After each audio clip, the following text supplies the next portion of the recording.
Chers amis, bonjour. Nous sommes le vendredi 12 décembre 2025. Il est 9h30, quelques news de l'Arménie, d'Artsakh et de la diaspora arménienne.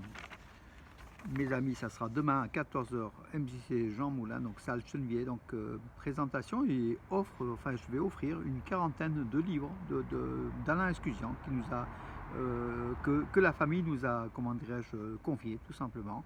Voilà, pour diffuser le lectorat et puis en souvenir aussi du vice-président d'Arménia, donc l'association culturelle Arménia, qui organise donc ce petit événement donc demain à partir de 14h. Voilà, venez si vous voulez lire les livres arméniens, ils seront commentés quelque peu et offerts. Voilà, donc à 14h, ça sera en début d'après-midi, 14h, et je pense qu'on prendra ensemble un café tout simplement. Voilà mes amis pour demain. Les informations, donc l'information elle est sportive, un exploit donc d'un club arménien, le champion et vainqueur de la Coupe d'Arménie, Noah Yerevan, qui a battu hier soir au stade républicain à Yerevan 2-1. Il a battu le Legia Varsovie, champion de Pologne. Voilà, donc le club champion d'Arménie a battu le champion de Pologne. C'était un match pour l'UEFA Conference League. C'était le match de la 5e ou 6e journée. Voilà, c'était un match important. Donc recevait donc 5e journée. Voilà. Par contre, oui, Legia Varsovie avait ouvert le score. Puis les Arméniens ont égalisé, puis à la 82e minute, à la 84e minute, ils ont pris l'avantage 2-1. Du côté de Legia Varsovie, l'international arménien, donc Van Pichakjan, était remplaçant. Il est entré en jeu à la 82e minute. Mais en tout cas, le score, ça s'est terminé 2-1 en faveur donc, du club arménien. C'est un exploit d'un club arménien. Pourquoi un exploit ? Parce qu'en fait, Noah Yerevan occupe actuellement la 17e place, sur les 36 équipes. Et ça veut dire que c'est comme les 24 premières équipes seront engagées dans les phases futures, en fait, en match de barrage pour les huitièmes de finale. Donc Noah Yerevan pourrait disputer donc, des matchs de barrage et accéder aux huitièmes de finale. Il reste encore un match donc, de Noah Yerevan contre Dynamo de Kiev. Mais Dynamo de Kiev est éliminé. Et mathématiquement, donc Noah Yerevan est qualifié pour ces barrages-là. Donc c'est un exploit, mes amis, assez rare, il faut le signaler.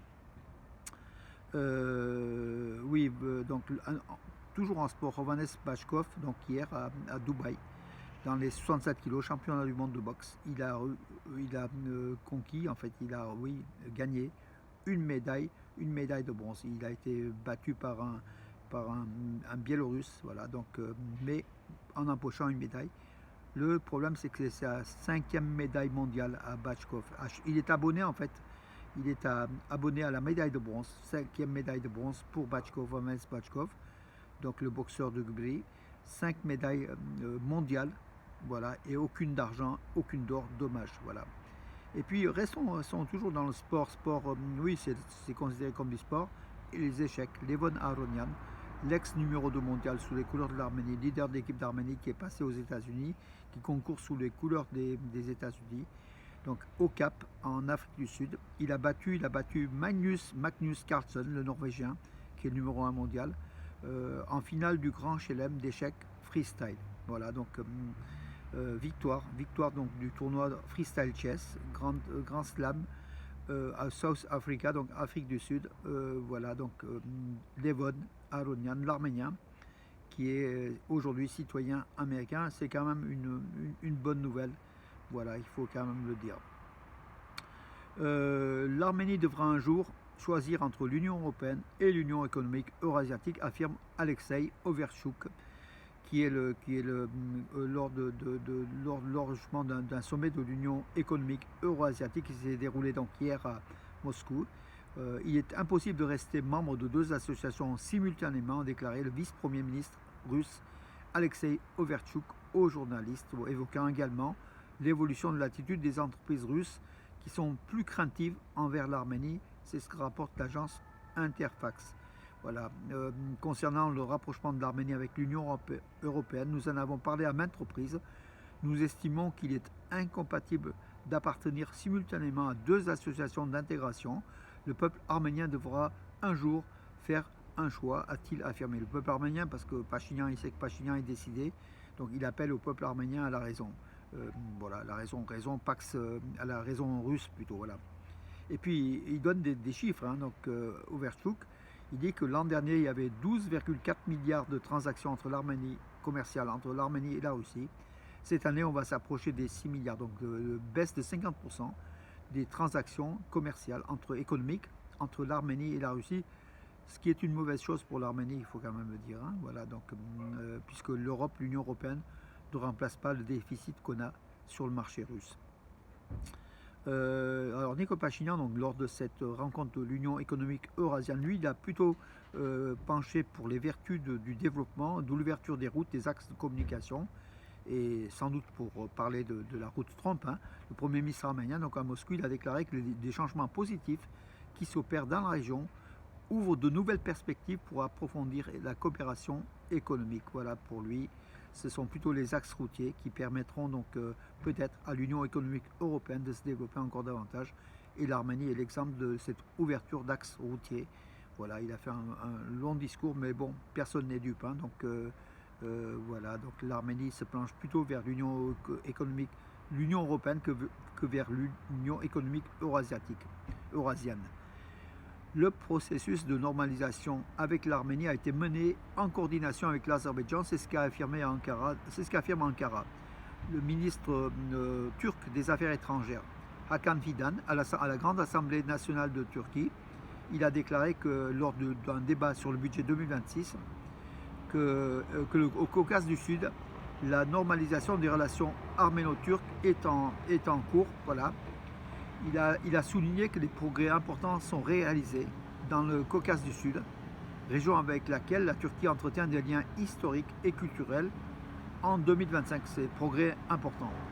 Concernant la normalisation des relations arméno-turques, le chef de la diplomatie turque a déclaré: le processus de normalisation avec l'Arménie a été également mené en coordination avec l'Azerbaïdjan en 2025.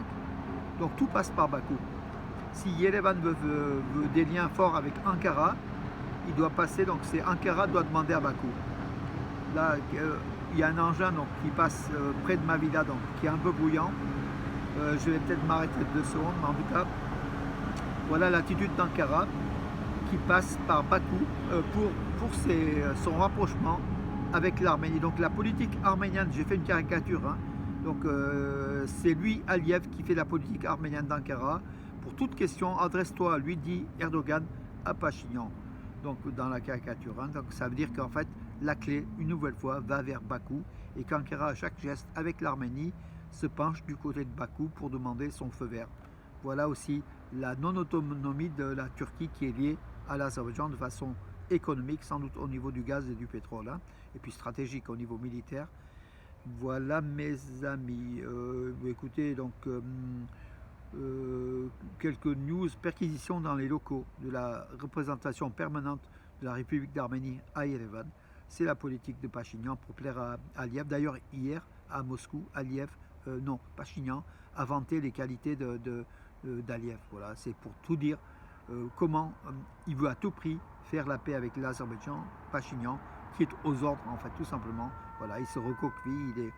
La perquisition dans les locaux de la République du Haut-Karabakh, qui selon Pachinian n'a plus lieu d'exister, puisqu'en fait l'Arménie a reconnu l'Artsakh comme faisant partie de l'Azerbaïdjan. Donc voilà, il n'y a pas de locaux de la République, donc, et les locaux vont être évacués sous peu, mais en tout cas il y a une perquisition. Sans doute le gouvernement arménien cherche des documents compromettants ou voulant compromettre justement et décrédibiliser l'Artsakh.